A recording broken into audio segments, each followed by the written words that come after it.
नमस्कार दोस्तों, आज के इस वीडियो में मैं आपका स्वागत करती हूँ। तो दोस्तों, आज का ये वीडियो थोड़ा खास है क्योंकि आज हम बात करने वाले हैं ऑप्शन ट्रेडिंग के बारे में। आप में से काफ़ी लोगों ने या तो ऑप्शन ट्रेडिंग के बारे में सुना नहीं होगा या फिर इसके बारे में थोड़ा कम पता होगा। आज के इस वीडियो में हम ऑप्शन ट्रेडिंग के बेसिक्स के बारे में जानेंगे। तो शुरुआत में समझते हैं ऑप्शंस होते क्या हैं और वो काम कैसे करते हैं। इस कॉन्सेप्ट को हम पूरे वीडियो में समझेंगे आसान एग्जाम्पल्स के साथ। अब जब हम एग्जाम्पल से शुरुआत कर ही रहे हैं तो लेते हैं बाबूराव गणपतराव आपटे, राजू और श्यामू का एग्जाम्पल। फिल्म हेरा फेरी का नाम तो आप सबने सुना ही होगा।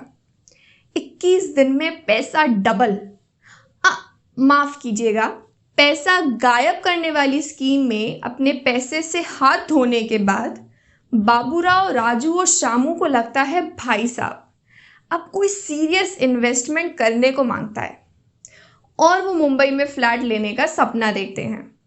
अपने 50 लाख बटोर कर वो फ्लैट खरीदने निकल पड़ते हैं।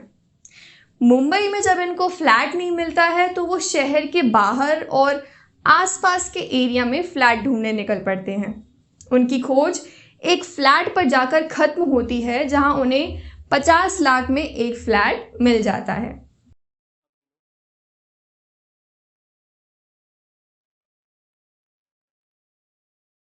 लेकिन फिर उनका ध्यान इस बात पर जाता है कि वो एरिया काफी नया है और बहुत खाली है, तो ऐसे में उसके दाम कम समय में ज्यादा बढ़ना बहुत मुश्किल है।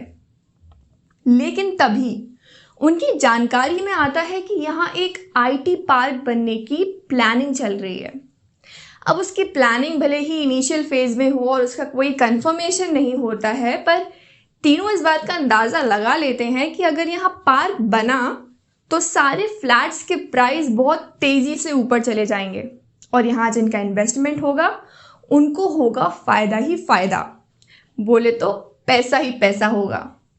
बाबूराव, राजू और श्यामू को ये आइडिया बहुत बढ़िया लगता है और वो पहुंच जाते हैं बिल्डर के पास एक प्रपोजल लेकर।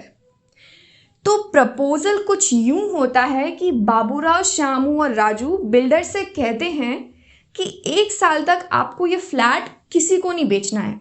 इसके बदले वो तीनों बिल्डर को एक टोकन अमाउंट 50,000 रुपये का पे करने को तैयार हो जाते हैं। तो ये डील कुछ ऐसी थी कि बिल्डर 1 साल के लिए फ्लैट रिजर्व्ड रखे और 1 साल के बाद अगर वो तीनों नहीं आए तो टोकन अमाउंट रखकर फ्लैट बेच दे। बाबूराव, श्यामू और राजू ने सोचा कि अगर 1 साल के अंदर आईटी पार्क यहाँ बन जाता है तो फ्लैट ले लेंगे और अगर नहीं बनता है तो 50,000 रुपये जाने देंगे। अब दोस्तों, इस सिचुएशन में या तो बाबूराव, राजू और श्यामू की प्लानिंग सही निकलती या नहीं। इन दो सिनेरियो के अलावा कोई पॉसिबिलिटी नहीं है। या तो ये होता कि 1 साल के अंदर आईटी पार्क आ जाता और बाबूराव, रामू और श्यामू फ्लैट ले लेते और फ़ायदे में रहते, क्योंकि उन्हें पता है कि आईटी पार्क से उनके इन्वेस्टमेंट की प्राइस बढ़ने वाली है और वो मुनाफा कमाने वाले हैं। वहीं दूसरी पॉसिबिलिटी ये होती कि आईटी पार्क वहाँ नहीं बनता और इनको अपने 50,000 रुपये की टोकन अमाउंट से हाथ धोना पड़ जाता और फ्लैट की वो डील छोड़नी पड़ती। तो बस दोस्तों, ऑप्शंस भी इसी तरह काम करते हैं। जी हाँ, बिल्कुल इसी तरह।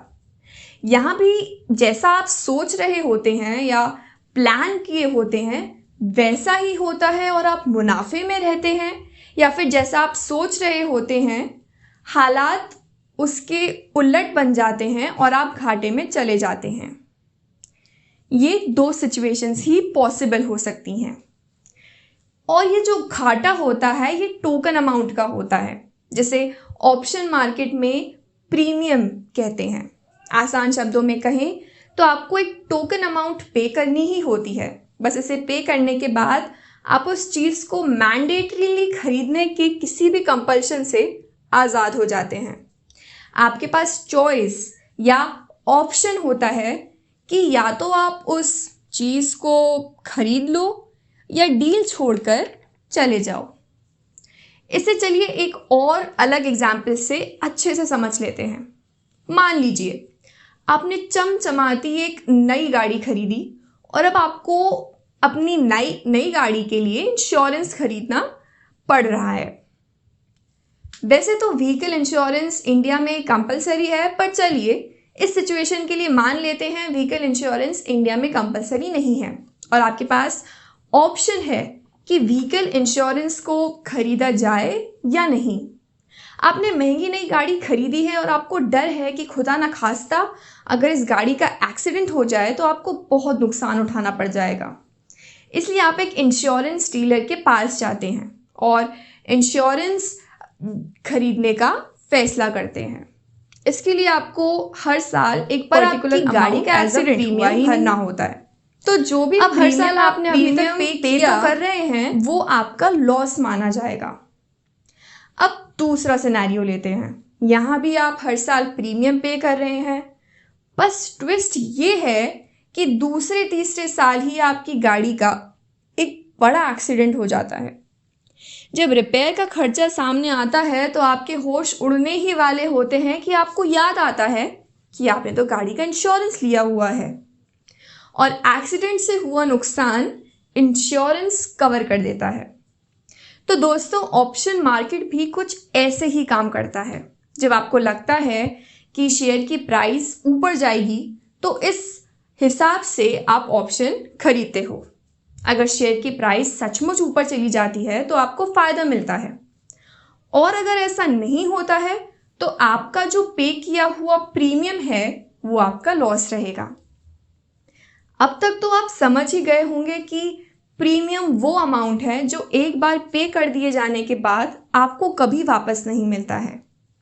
आपकी गाड़ी का एक्सीडेंट हो या ना हो, प्रीमियम रिफंडेबल नहीं होता है।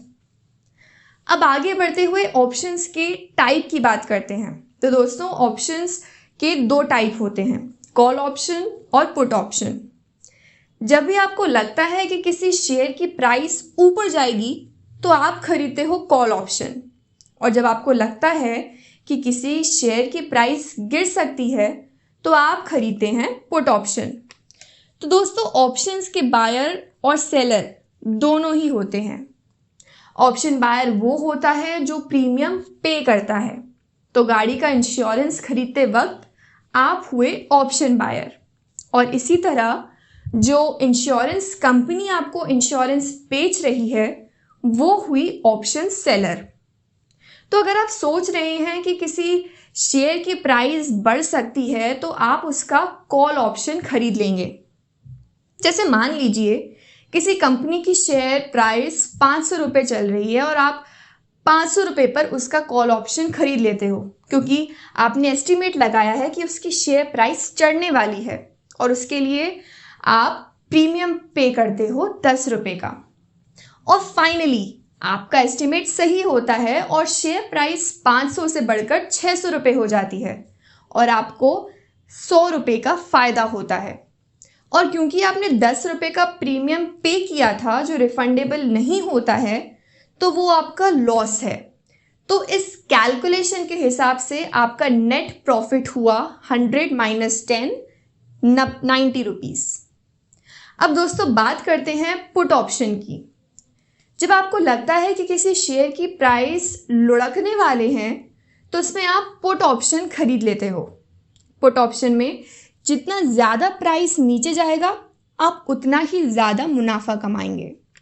जैसे 1000 रुपये के किसी शेयर में आप पुट ऑप्शन खरीद लेते हो और उस पर प्रीमियम पे करते हो 10 रुपये का, और अगर प्राइस सच में नीचे 900 रुपये पर चली जाती है तो प्रीमियम माइनस करके आपका नेट प्रॉफिट बनता है 90 रुपये।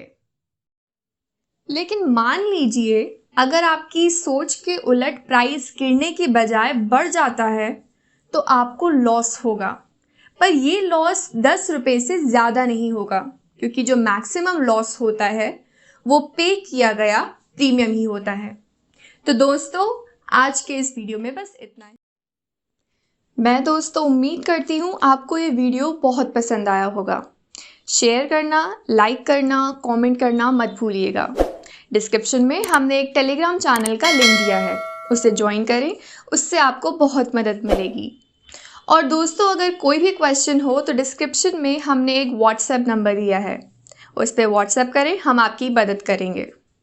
मिलते हैं बहुत जल्द एक नए वीडियो के साथ।